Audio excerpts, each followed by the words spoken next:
Chers internautes, bienvenue dans l'émission Notre environnement en question sur Ovadia TV.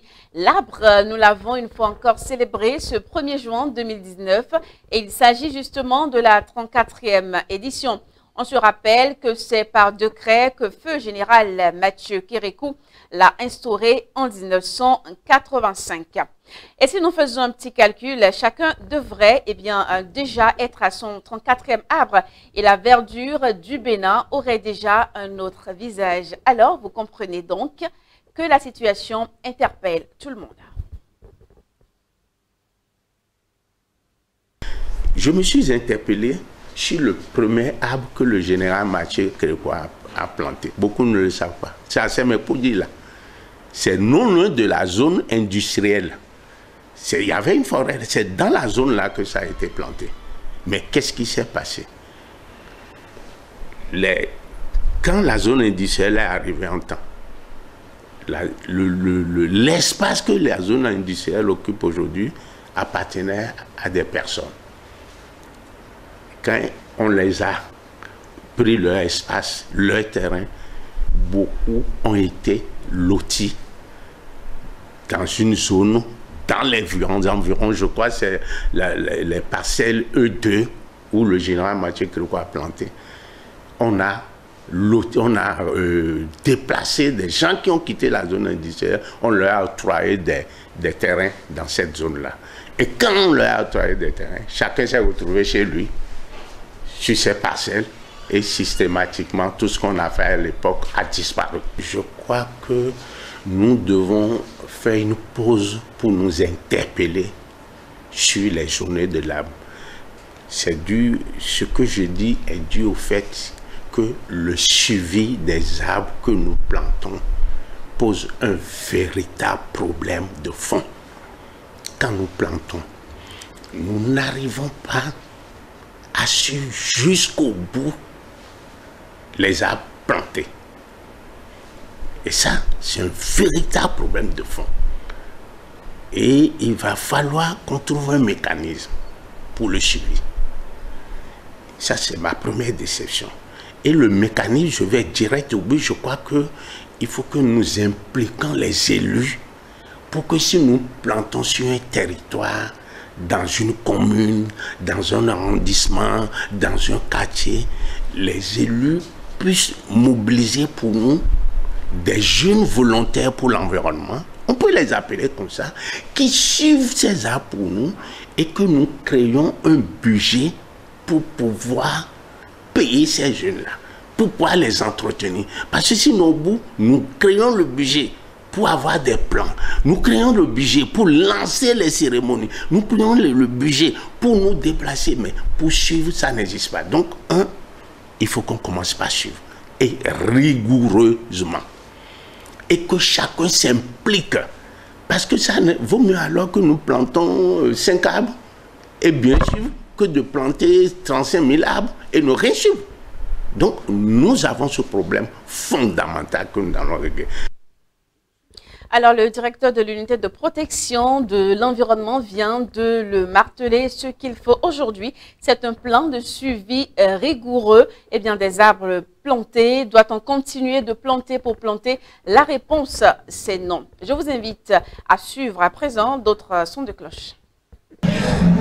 Cet acte constitue un acte important parce qu'après 35 éditions, il est important quand même que les phases que nous commençons à partir d'aujourd'hui soient vraiment des phases qui vont vraiment porter leurs fruits à travers le renouvellement de nos forêts au Bénin.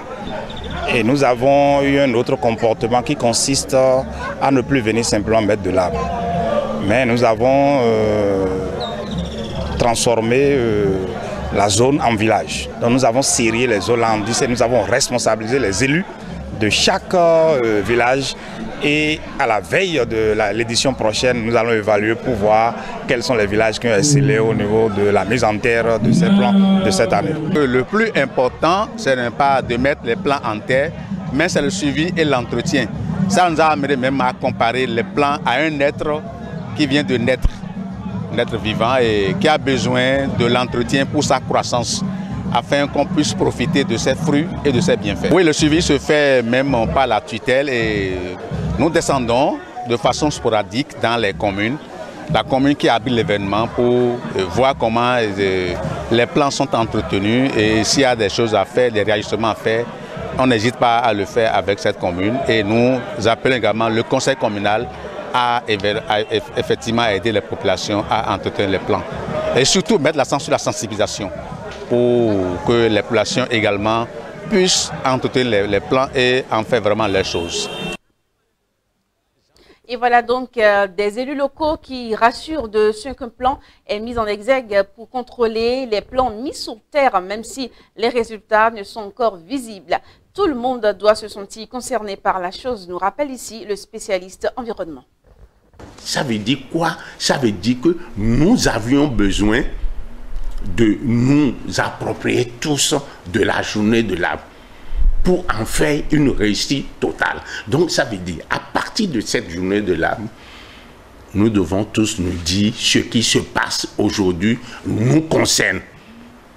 Les associations de développement, les élus locaux, les services étatiques, la société civile, les journalistes, les communicateurs, les sages, même les confessions religieuses, ils sont tous concernés. Nous allons nous mettre à suivre désormais les choix des arbres que nous plantons. Il faut que nous essayions d'avoir des choix qui répondent aux localités, par exemple, qu'on a plantées pour pouvoir mieux évoluer. Donc, le choix des arbres aussi, nous devons aussi le faire. On nous parle aujourd'hui de l'éducation. L'éducation et l'économie verte durable. Mais avant de dire aux enfants, il faut qu'on apprenne aux enfants à entretenir aussi des arbres. Et pour qu'on aboutisse à l'économie verte durable, il faut qu'on entretienne. Pour que nous puissions aboutir au terme, il faut qu'on entretienne.